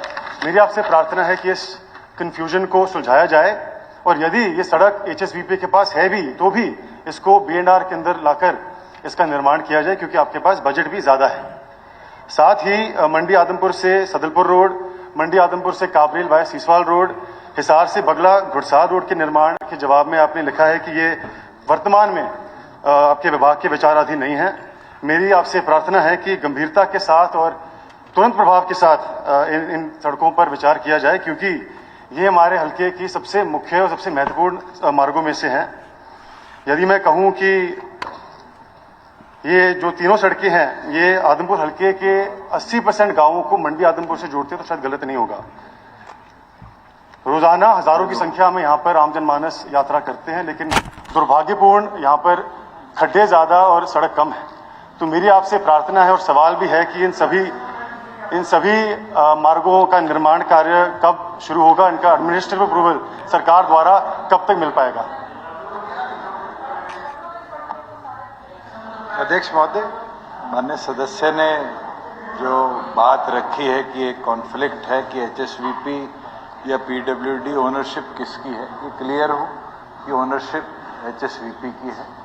जिस दिन हमें हैंडओवर कर दी जाएगी हम उसको टेकअप करेंगे। दूसरी चीज, जहां आपने ये एक एलसी 113C के ऊपर बात की, वहां राइट ऑफ वे नहीं है, ब्रिज बनाया जा नहीं सकता। जहां आपके बरवाड़ा से लेकर और भादरा तक वाया अग्रोहा आदमपुर ये जो सड़क का है, इसको हमने 2 बार गवर्नमेंट ऑफ इंडिया को भी दिया कि 3 नेशनल हाईवेज का कनेक्शन है, एनएच इसको टेकअप करे। उसके बाद उनका रिप्लाई नहीं आया, तो फेज्ड मैनर में पहला फेज हमने बरवाड़ा से लेके अग्रोहा तक इसको वाइडन करने का काम किया है। और आपका जो अब अग्रोहा से लेके आदमपुर का है ये अंडर कंसिडरेशन है। इसमें राइट ऑफ वे अगर हमारे पास पूरा रहेगा तो इसको भी आगे 4 लेन हम टेकअप करेंगे। जहां छोटे रस्तों की बातें हैं, ये रास्ते कई मार्केटिंग बोर्ड के भी हैं और कई पीडब्ल्यूडी के हैं। और प्रत्येक रास्ता आज के दिन या तो डिफेक्ट लायबिलिटी पीरियड के अंदर है, और डिफेक्ट लायबिलिटी पीरियड के जो बाहर थे वो एमएलए प्रायोरिटी लिस्ट के अंदर 25 करोड़ रुपया हर विधायक की कॉन्स्टिट्यूएंसी में हमने लगाया गया है, जिसमें अधिकतम टेंडर जो है वो हरियाणा इंजीनियरिंग वर्क्स पोर्टल के माध्यम से फ्लोट हो चुके और मॉनसून के तुरंत बाद उन पे काम चला जाए। प्रायोरिटी के हिसाब से अगर आप ये सोचें कि फंड्स बहुत ज्यादा हैं, तो मैं माननीय सदस्य को बताना चाहूंगा, स्टेट का अपना एक डैशबोर्ड है। NHAI तो बॉन्ड और इस तरीके से फंड्स इकट्ठा कर लेती है, हमें स्टेट हेड से पैसा मिलता है। और इस बार 3200 और 3400 करोड़ के बीच में रोड इंफ्रास्ट्रक्चर फंड्स था, जिसमें से 2400 करोड़ रुपया तो सिर्फ MLA 25 करोड़ प्रायोरिटी में हमने लगाया है। 700 करोड़ रुपया हमने गवर्नमेंट ऑफ इंडिया को NHAI को देने का काम किया है। और उसके साथ साथ जो मेजर रोड डेवलपमेंट वर्क्स हैं उसके ऊपर हम प्रायोरिटी के साथ काम कर रहे हैं। जो भी माननीय सदस्य ने बात रखी है इंटरनल रोड्स की, अगले साल के बजट के अंदर हम प्रयास करेंगे कि उनको मिले। क्रांति चौक रेलवे फाटक नंबर 113C पर जो अंडरपास का निर्माण होना है, उसके जवाब में भी आपका जवाब आया था कि ये आपके विचाराधीन नहीं है। अध्यक्ष महोदय, मैं आपके माध्यम से सदन के संज्ञान में लाना चाहता हूं कि फाटक के एक तरफ FGM कॉलेज, ITI, पॉलिटेक्निक के साथ साथ अनेकों ऐसे आदमपुर के एजुकेशन इंस्टीट्यूशंस हैं जिनके कारण रोजाना 5000 से ज्यादा छात्र छात्राएं इन पर यात्रा करते हैं। इसके साथ साथ फाटक के एक तरफ दुकान है तो दूसरी तरफ लोगों के घर हैं। ये सरकार का दायित्व बनता है कि हम लोगों को सुविधा प्रदान करें, उनको कंफर्ट प्रदान करें। इस विषय में मैंने माननीय रेल मंत्री को भी चिट्ठी लिखी थी और बहुत ही लंबित मांग आदमपुर वासियों की रही है। तो मेरी आपसे इसके लिए भी प्रार्थना है और सवाल है कि जो फाटक पर अंडरपास बनना है, इसका निर्माण कार्य कब शुरू हो सकता है? धन्यवाद। माननीय सदस्य ने जो क्रांति चौक की बात करी, ये एक प्रोजेक्ट है जो अभी तक टेकअप नहीं किया गया। माननीय सदस्य ने ये नहीं बताया कि 3 फाटक जो और थे आदमपुर के, उनको हमने रेलवे ओवरब्रिज के माध्यम से कनेक्टिविटी बेहतर करी। और क्रांति चौक से मेरे ख्याल से 100 मीटर दूर ही रेलवे ओवरब्रिज कंस्ट्रक्ट हुआ है, जिसकी वायबिलिटी बहुत अच्छी है, क्योंकि वहाँ लैंड हमारे पास थी, काम चल रहा है, 80% के लगभग काम कंप्लीट भी हो गया। और मैं ये मानता हूँ कि बाय दिसंबर उसको पूरी तरह फंक्शनल कर दिया जाएगा। जो आप कह रहे हैं कि दुकानें हैं, मोटरेबिलिटी है, कॉलेजेस हैं, 100 मीटर की डाइवर्जन के बाद फिर आने वाले समय में ये दिक्कत आदमपुर को नहीं रहेगी। ब्रिज बने हैं उसके लिए मैं सरकार का धन्यवाद हूँ, लेकिन वो बहुत दूर है। एक आदमपुर मंडी की एक तरफ है तो दूसरा दूसरी तरफ है। धन्यवाद। मंडी के बीचों बीच है, तो प्रार्थना करता हूँ कि इस पर धन्यवाद। धन्यवाद। माननीय सदस्यगण, प्रश्नकाल समाप्त होता है। विषय क्या है? पॉइंट ऑफ ऑर्डर ऐसे कोई विषय तो होगा नहीं, आप तभी अलाउ करूंगा ना, मुझको विषय तो हो, कुछ पता तो हो।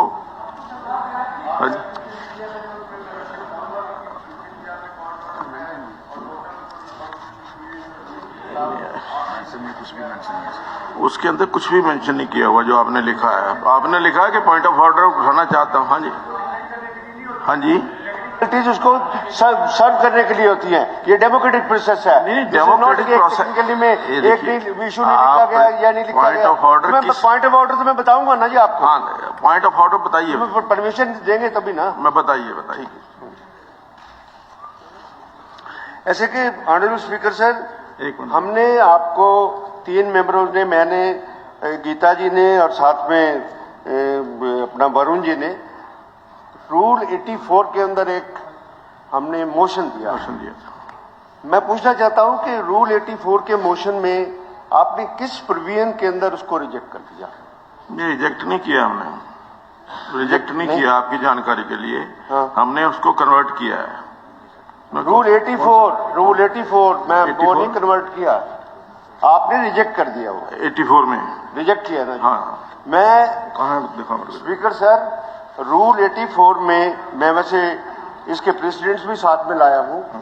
1994-95 के अंदर इसी सदन के अंदर उस समय के विधायक थे चौधरी बंसीलाल, उन्होंने 84 के अंदर रेजोल्यूशन में मोशन मूव किया था और वो अलाउ हुआ था और उसमें पूरी की पूरी चर्चा हुई।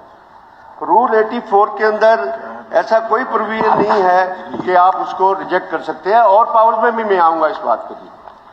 A motion that policy or situation or statement or any other matter taken into consideration shall not be put to vote of the assembly, but assembly shall proceed to discuss such matter immediately after the mover has concluded his speech, and no further action shall be put on the conclusion of the debate appointed hours unless the members move a substantial.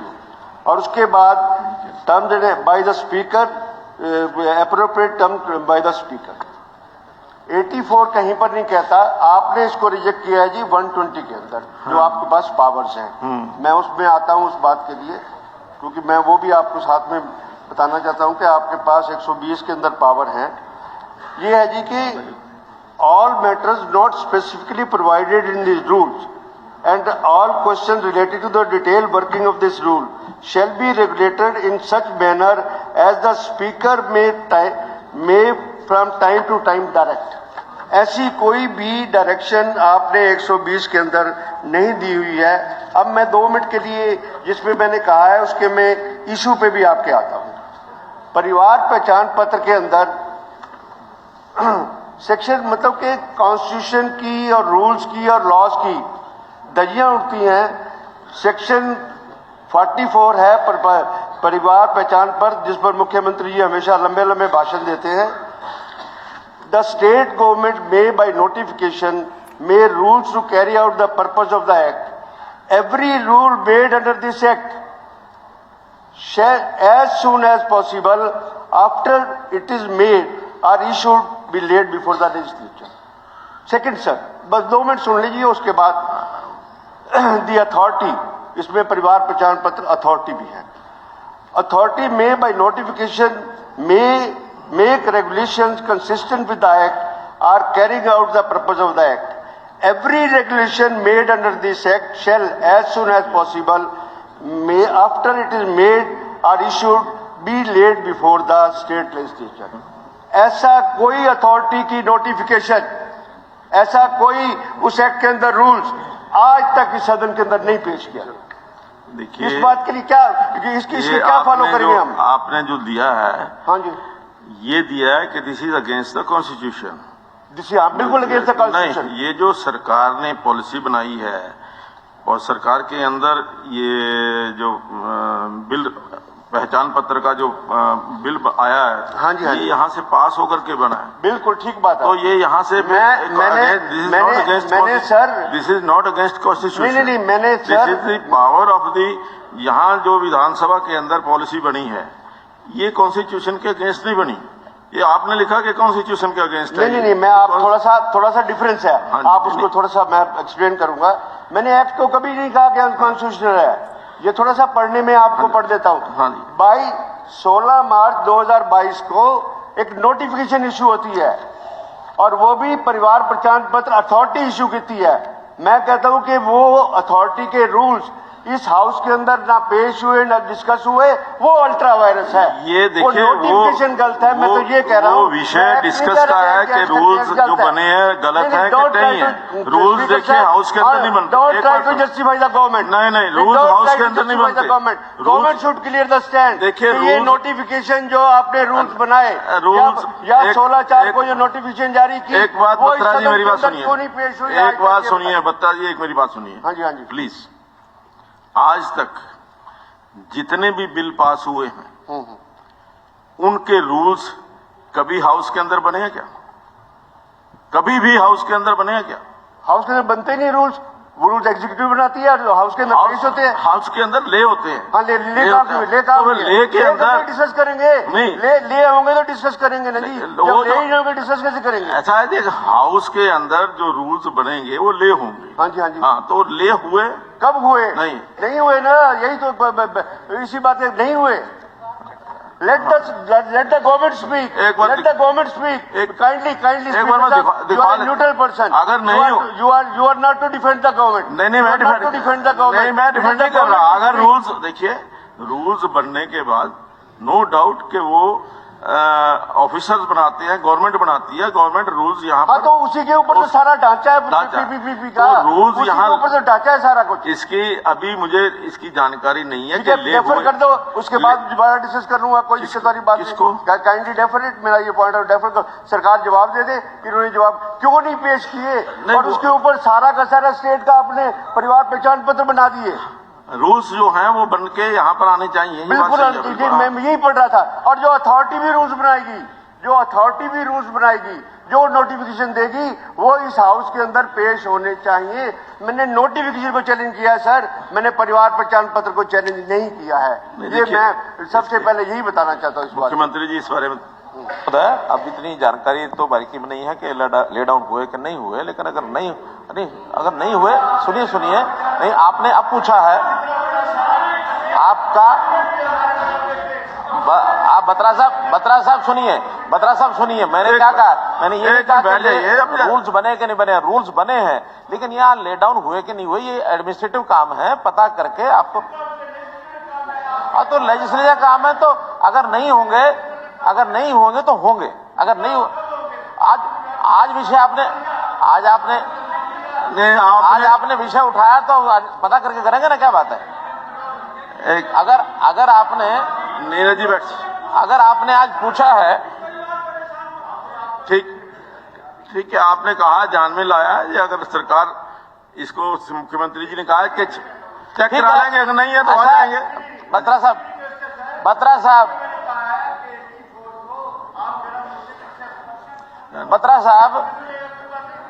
माननीय अध्यक्ष महोदय, मैं विश्वास दिलाता हूं सदन को कि इसी सेशन के जो अगले 2 दिन हैं उसमें सारे रूल्स ले डाउन कर देंगे।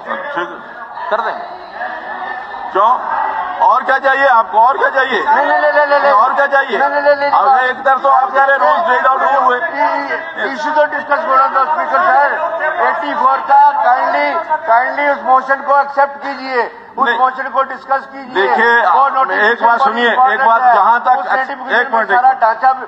तक एक्सेप्ट करने की बात है, वो आपने अपने आप ही बताया कि अंडर रूल 120 रेजिडरी पावर जो स्पीकर की है, उसमें आपने कोई we can reject him, you can't compel, you can't compel, you have not any बात है कि हर एक you can't compel, you can't compel. हर एक रूल्स के अंदर ये होता है कि स्पीकर की डिस्कशन है, नहीं रूल्स के अंदर होता है, उसी रूल के ऑप्शन होता है। उसके बाद रेजिड्यू पावर में होता है कि आप डायरेक्शन देंगे कि मैं रिजेक्ट कर सकूं। कौन सी डायरेक्शन है?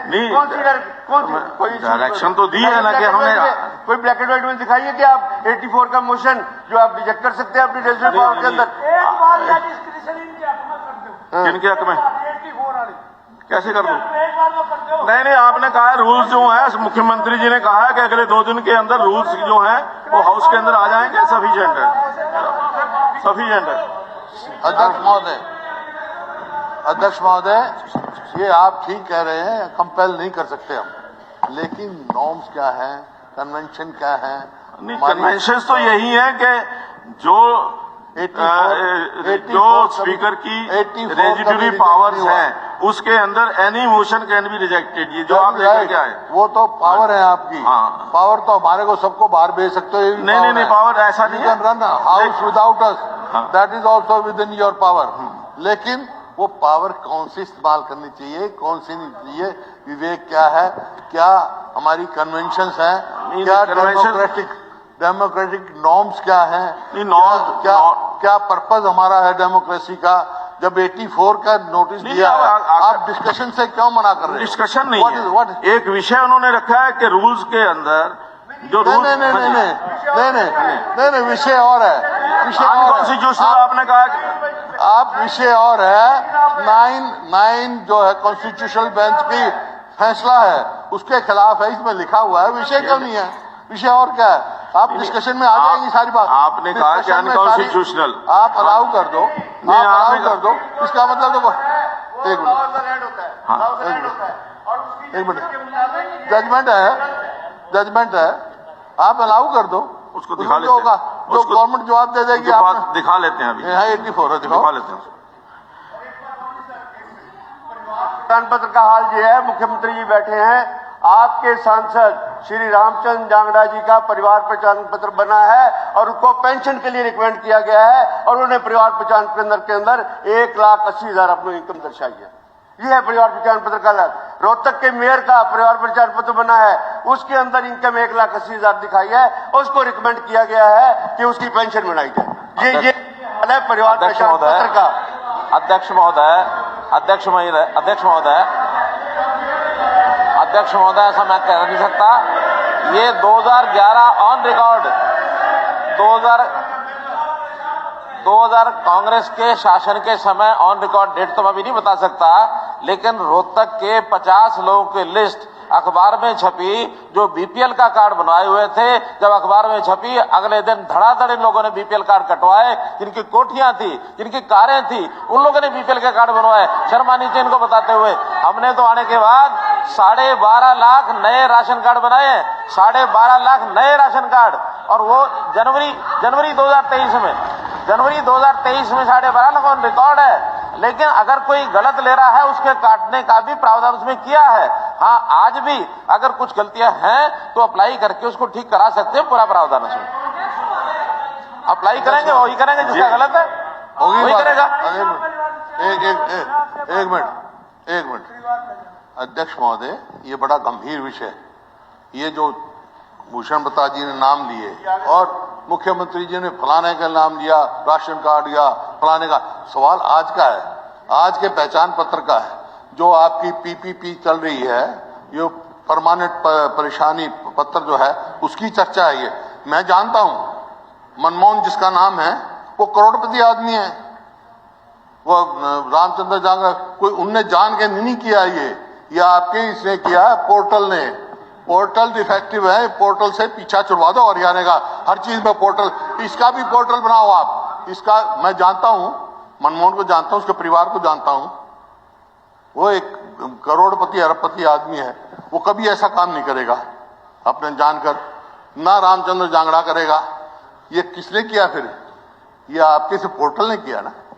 ये पोर्टल से पीछा छुड़वाओ, या एक पोर्टल और बना दो जो ऐसे काम किया, पोर्टल को बता दो, पोर्टल हर काम में पोर्टल।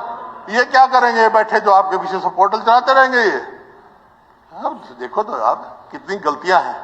इससे जो है तो उसको हर बारी ये आता है कि गलतियां सुधारी जाए। किस एजेंसी के पास थी ये? सवाल आज इस बात का, किस एजेंसी ने गलती की? उसको क्या दंडित किया आपने? उसको कोई पेनल्टी लगाई? मनमोहन जैसे आदमी का आप नाम डाल रहे हैं वो एजेंसी, रामचंद्र जांगड़ा नाम डाल रहे हैं वो एजेंसी, उनको सजा दी? खिलवाड़ हो रही है ये। चलिए एक मैं नहीं वो भिजवा दूंगा आपके। जबरदस्त ये जो है परेशानी का सबब बन गया है ये परिवार पहचान पत्र। इसको अभी भी समय है, नहीं आप इसको रद्द करिए और लोग जो हैं बहुत खुश होंगे। ये इसको पूरा का पूरा ये जो परिवार पहचान पत्र और आईडी है इसको रद्द कर दीजिए, अभी भी समय है और लोग जो हैं बहुत खुश होंगे इस बात पे। चलिए धन्यवाद। माननीय सदस्यगण, किस नहीं ये तो एडमिट नहीं किया हमने। हाँ मैं दोबारा, मेरा पॉइंट ऑफ ऑर्डर है।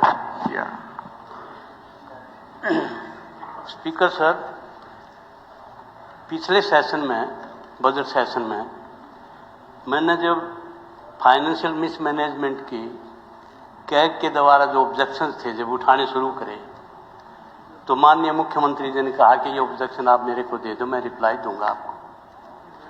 तो इन जो ऑब्जेक्शन थे इस कैग द्वारा, उनका मेरे पास कोई जवाब नहीं आया। ये मैं जो मुख्यमंत्री जी ने on the floor of the house मेरे को एश्योर किया था। दूसरा मेरे को एश्योर किया था जब मैंने स्टेट लायबिलिटी का क्वेश्चन उठाया कि स्टेट लायबिलिटी जो है इतनी, इंटरनल डेब्ट जो है 2,85,000 करोड़ हो गए, public account deposit 44,000 crore, contingent liability 26,600 crore, of budget liability जो है 46,193 करोड़। तो ये इंटरनल डेब्ट, public account deposit, contingent liability, of budget liability, ये सारा जो है स्पीकर सर 4,50,000 करोड़ था और मैंने ये बात कही थी, हमारी जीएसडीपी जो है वो 10 लाख करोड़ है, जीएसडीपी का ये 45% जो है ना हमारा जो है ना ये लायबिलिटी है। तो इसमें हालांकि ये लायबिलिटी जो है ये काजिल साहब 33% से ज्यादा नहीं हो। नहीं, मुख्यमंत्री जी ने जवाब दिया ना कि ऑन द फ्लोर ऑफ के 15 दिन में इसका जवाब दे दूंगा। 15 दिन में इसका जवाब दे दूंगा। मेरे पास इसका कोई जवाब नहीं आया। मैं तो ये कहता हूँ 6 महीने हो गए। माननीय सदस्यगण, तो on the floor of the house जो एश्योरेंस है वो तो पूरी होनी चाहिए ना जी। मेरा ये सबमिशन है। तो मैं मुख्यमंत्री जी से जब कि ये इसका जवाब क्यों नहीं आया और जब दोगे तो कब आएगा? आप चलो बता देंगे मुख्यमंत्री। माननीय सदस्यगण, हरियाणा विधानसभा के प्रक्रिया तथा कार्य संचालन संबंधी नियमों के नियम 13(1) के अधीन में चेयरपर्सन के नामों की सूची पैनल ऑफ चेयरपर्सन में कार्य निर्वहन करने के लिए निम्नलिखित सदस्यों को नामजद करता हूं। श्री मोहनलाल बड़ौली विधायक, श्रीमती निर्मल रानी विधायक, श्री वरुण चौधरी विधायक, श्री ईश्वर सिंह जी विधायक। माननीय सदस्यगण, मुझे सदन को सूचित करना है कि श्री प्रदीप चौधरी विधायक ने ईमेल के माध्यम से मुझे सूचित किया है कि उन्हें पैर पर चोट लगने के कारण वे आज दिनांक 25/8/2023 को सदन की बैठक में उपस्थित नहीं हो सकते हैं। माननीय सदस्यगण, मुझे सदन को सूचित करना है कि भारत सरकार के संसदीय कार्य मंत्रालय द्वारा इसी वर्ष 24 और 25 मई को नेवा परियोजना कार्यान्वयन की प्रगति की समीक्षा करने के लिए 2 दिवसीय राष्ट्रीय कार्यशाला का आयोजन अशोका होटल नई दिल्ली में किया गया था। देश की सभी विधानसभाओं और परिषदों ने इस कार्यशाला में भाग लिया। मुझे इस महान सदन को यह बताते हुए अत्यधिक गर्व हो रहा है कि उक्त कार्यशाला के दौरान माननीय संसदीय कार्य राज्य मंत्री श्री अर्जुन राम मेघवाल जी द्वारा नेवा परियोजना को बहुत ही कम समय में लागू करने की उत्कृष्ट पहल के लिए हरियाणा विधानसभा को प्रशस्ति पत्र प्रदान किया गया है। मैं नेवा परियोजना के क्रियान्वयन के लिए गठित विधानसभा सचिवालय की हाई लेवल अपेक्स समिति व स्टेट प्रोजेक्ट मॉनिटरिंग यूनिट के सभी माननीय सदस्यों, जिसमें इस सदन के माननीय सदस्य, राज्य सरकार व विधानसभा सचिवालय के अधिकारीगण एवं संसदीय कार्य मंत्रालय, हॉर्ट्रॉन, एनआईसी, निक्सी व इस परियोजना से जुड़े सभी अधिकारियों कर्मचारियों को उनके द्वारा दिए गए उत्कृष्ट कार्य एवं उपरोक्त कार्य के लिए आपसी समन्वय बनाए रखने के लिए बधाई देता हूं। धन्यवाद। माननीय सदस्यगण, अब सचिव घोषणा करेंगे। महोदय, वो मैंने नाम नहीं लिखे, वैसे दर्शाने वाला लिखा समिति का जो हरियाणा विधानसभा ने अपने दिसंबर 2022 तथा फरवरी मार्च 2023 में सत्रों में पारित किए थे तथा जिन पर राज्यपाल महोदय ने अनुमति दे दी है, नेवा पोर्टल के माध्यम से सादर सदन की मेज पर रखता हूँ। हरियाणा सिख गुरुद्वारा प्रबंधक संशोधन विधेयक 2022, पंडित लक्ष्मीचंद राज्य प्रदर्शन और दृश्य कला विश्वविद्यालय रोहतक संशोधन विधेयक 2023, हरियाणा नगरीय क्षेत्र विकास तथा विनियमन संशोधन विधेयक 2023, हरियाणा विद्यालय शिक्षा संशोधन विधेयक 2023, हरियाणा विनियोग संख्या 2 विधेयक 2023।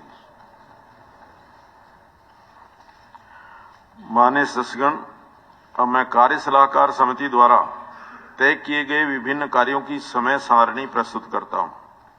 समिति ने सिफारिश की कि जब तक अध्यक्ष महोदय अन्यथा निर्देश नहीं देते, सत्र के दौरान विधानसभा की बैठक शुक्रवार 25 अगस्त 2023 को 11 बजे प्रातः आरंभ होगी तथा उस दिन की कार्यसूची में दिए गए कार्य की समाप्ति के पश्चात स्थगित होगी। सोमवार 28 अगस्त 2023 को विधानसभा की बैठक 11 बजे प्रातः आरंभ होगी तथा 6 बजे सायं बिना प्रश्न रखे स्थगित होगी। मंगलवार 29 अगस्त 2023 को विधानसभा की बैठक 11 बजे प्रातः आरंभ होगी तथा उस दिन की कार्यसूची में दिए गए कार्य की समाप्ति के पश्चात स्थगित होगी।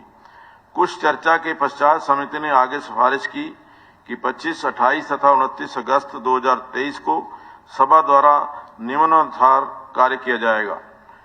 25 अगस्त 2023 11 बजे प्रातः शोक प्रस्ताव, प्रश्नकाल, कार्य सलाहकार समिति की प्रथम रिपोर्ट प्रस्तुत करना तथा स्वीकार करना, सदन की मेज पर पुनः रखे जाने वाले कागज पत्र, विधायी कार्य। 26 अगस्त 2023 को छुट्टी रहेगी। रविवार 27 अगस्त 2023 को भी छुट्टी होगी। सोमवार 28 अगस्त 2023 11 बजे प्रातः प्रश्नकाल, वर्ष 2011-12 से 2018-19 के लिए अनुदानों तथा विनियोजनों से अधिक मांगे प्रस्तुत करना, चर्चा तथा मतदान। वर्ष 2023-24 के लिए अनुपूरक अनुमान प्रथम किस्त प्रस्तुत करना तथा उस पर प्राक्कलन समिति की रिपोर्ट। वर्ष 2023-24 के लिए अनुपूरक अनुमान प्रथम किस्त पर चर्चा तथा मतदान। विधायी कार्य मंगलवार 29 अगस्त 2023 11 बजे प्रातः प्रश्नकाल, निरंतर बैठक संबंधी नियम 15 के अधीन प्रस्ताव, अनिश्चित काल तक सभा के स्थगन संबंधी नियम 16 के अधीन प्रस्ताव, रखे जाने वाले कागज पत्र यदि कोई हों। वर्ष 2011-12 से 2018-19 के लिए अनुदानों तथा विनियोजनों से अधिक मांगों के संबंध में हरियाणा विनियोग विधेयक 2023। वर्ष 2023-2024 के लिए अनुपूरक अनुमानों प्रथम किस्त के संबंध में हरियाणा विनियोग विधेयक। विधायी कार्य, कोई अन्य कार्य। अब संसदीय ये जो समिति ने सिफारिश की ये यूनानिमस थी? नहीं, यूनानिमस। तो ये बताओ ना, हम इसी वास्ते कह रहे हैं भाई और समझ दो। नहीं, समय कम है, ये जो नियम लागू समय कम है वहां तो आपने मानी नहीं। मैं हाउस में रखता हूं भाई, समय कम है, मुद्दे बहुत हैं और समझ दो। चलिए मैंने तो रिपोर्ट रखी है जो समिति ने नहीं पूछी, आपने दे दी। यूनानिमस नहीं है। नहीं, यूनानिमस में मैंने नहीं बोला। आपने कहा यूनानिमस में मैंने नहीं बोला कि ये समिति की रिपोर्ट मैंने कहा है। आपने कहा यूनानिमस नहीं है। हाँ, यूनानिमस मेरे जवाब में ठीक बिल्कुल कहा आपने। आपसे कोई नहीं, मैं तो हाउस से दरखास्त कर रहा हूँ भाई और समय दो, हाउस कम है, ये बात कह रहा हूँ। ठीक है। अब अध्यक्ष महोदय, थी तो सर्वसम्मति, लेकिन बाद में कह दिया था साहब ने कि लिख ही हो ना सर्वसम्मति से। मगर थी तो सर्वसम्मति, पर आपने कह दिया भी कहीं। नहीं, मेरा एक और कहना है कि 29 लास्ट दिन को अगर कोई कार्य बचेगा तो आखिरी दिन पूरा कर लेंगे। शुक्र है उस दिन साहब नहीं थे मीटिंग में। ठीक है, नहीं थे। अध्यक्ष महोदय, मैं प्रस्ताव करता हूं कि यह सदन कार्य सलाहकार समिति की पहली रिपोर्ट में दी गई सिफारिश से स्वीकार करता है। प्रस्ताव प्रस्तुत हुआ कि यह सदन कार्य सलाहकार समिति की पहली रिपोर्ट में दी गई सिफारिशें स्वीकार करता है। प्रश्न है कि यह सदन कार्य सलाहकार समिति की पहली रिपोर्ट में दी गई सिफारिशें स्वीकार करता है। जो इस प्रस्ताव के पक्ष करो, मेरी बात सुनो। आपने कहा ये अच्छा है कि आप नहीं थे। आप तो हमेशा ही चाहते हो मैं ना आ रहा हूं, पर जनता चाहती है मुझे। मैं आता हूं बार-बार, 6 बार आया हूं।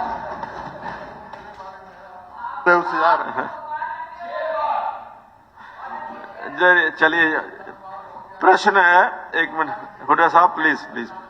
हुड्डा साहब प्लीज। प्रश्न है कि यह सदन कार्य सलाहकार समिति की पहली रिपोर्ट में दी गई सिफारिशें स्वीकार करता है। जो इस प्रस्ताव के पक्ष में है वो कृपया हाँ कहें। जो इस प्रस्ताव के विपक्ष में है वो कृपया ना कहें। हाँ पक्ष की जीत हुई, हाँ पक्ष की जीत हुई। प्रस्ताव पारित हुआ। रिपोर्ट स्वीकार की जाती है। 1 बज गया, 1 से लंच कर लेंगे।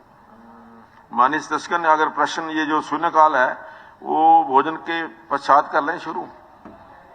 हाँ, अभी जो सदन है वो 45 मिनट के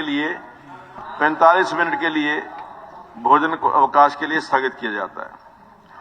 नाम, हाँ मैं नाम बता देता। 45 मिनट